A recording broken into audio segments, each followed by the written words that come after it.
எத்தனை பேருக்கு ஞாபகம் இருக்குது இந்த பனங்குழம்பு? இது ஸ்ரீலங்காவில் இந்த பனை மரத்தில் இருந்து எடுத்து அப்புறம் அந்த பனங்காயை நொங்கு இருக்கும், அப்புறம் பனங்காயை வெட்டி மண்ணில் புதைச்சி அப்புறம் அது வளர்ந்தா அப்புறம் அதை வெட்டி இந்த மண்ணை தோண்டி எடுத்து இப்படி வரும். மண்ணை தோண்டி எடுத்தால் இப்படி வரும். இதை நாங்கள் இந்த தோலை உரித்து காய விட்டால் புழுப்பொடிகளாகும். ஆனால் இதை இப்படி ஆவிச்சா பனங்கிழங்கு சாப்பிடுவார்கள். எத்தனை பேருக்கு ஞாபகம் இருக்குன்று நினைத்து பாருங்கள்.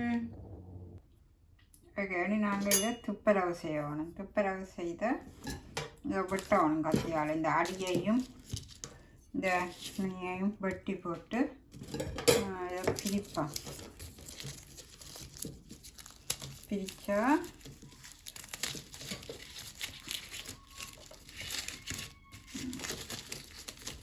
இப்படி வரும். இப்படி வரும். பிரித்து எடுத்தீங்களாண்டா. ஓகே, இப்படி பிரித்து எடுத்தா பிறகு இதை ஒன்றுக்கு போட்டு அவிப்போம்.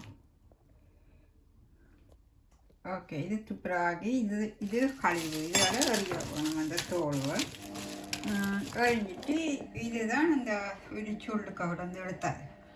இதுக்கு தண்ணி விட்டு அவிய விட்டு அப்போ இப்படி வருதுன்ட்டு. ஓகே, தண்ணி விட்டாச்சு. இந்த தண்ணி அதை நிரம்ப விடுவோம். அந்த பனங்கிழங்கு நிரம்ப தண்ணி விடுவோம். பிறகு மூடுவோம். மூடி போட்டு அவிய விடுவோம். அவிய விட்டுட்டு பார்ப்போம் இப்படி வருதுண்டு. இது கொஞ்சம் உப்பு போட வேணும். கொஞ்சம் உப்பு போட்டு அவிய விட்டால் கொஞ்சம் டேஸ்ட்டாக இருக்கும். ஓகே, உப்பு போட்டு அவிய விடுவோம். ஓகே, மூடி போட்டு கொஞ்சம் மூடி விட வேணும். அவிய விட்டு